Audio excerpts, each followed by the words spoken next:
মানুষ যা চিন্তা করে আল্লাহ তা পূরণ করে না, ঠিক কিনা?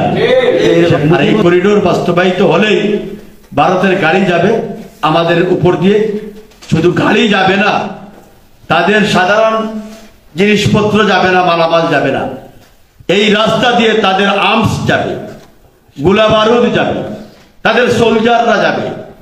এখন আমার দেশের উপর দিয়ে তাদের রাস্তা দেওয়ার পর তাদের সোলজার, তাদের গোলা বারুদ যদি যায়, ভারতের মতো বিশাল রাষ্ট্র, বাংলাদেশের মতো ছোট রাষ্ট্র, এই রাষ্ট্রের কোন স্বাধীন অস্তিত্ব থাকবে বলেন? থাকবে না। সেই ব্যবস্থা হচ্ছে সংবিধান সংশোধন করে আল্লাহর উপর আস্থা এবং বিশ্বাস, এই কথাগুলো শেখ হাসিনা তুলে দিয়েছে। সংবিধান সংশোধন করে নিরপেক্ষ নির্বাচনের ব্যবস্থা তত্ত্বাবধায়ক সরকার বাতিল করেছে। তিনি তার বাপের পথ অনুসরণ করে একদলীয় শাসন ব্যবস্থা কায়েমের ব্যবস্থা তিনি করেছেন, চিরস্থায়ী করেছেন।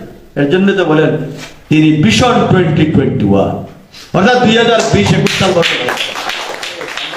আমি একটা কথা বলে যাই, ম্যান প্রপোজেস গড ডিসপোজেস। মানুষ যা চিন্তা করে আল্লাহ তা পূরণ করে না, ঠিক কিনা? শেখ মুজিবও তো ক্ষমতায় আসার পরে মনে করেছিল আল্লাহর পরে তিনি, ঠিক না? ইনশাআল্লাহ শেখ হাসিনা আর বাংলাদেশের রাষ্ট্রীয় ক্ষমতায় থাকতে পারবে না।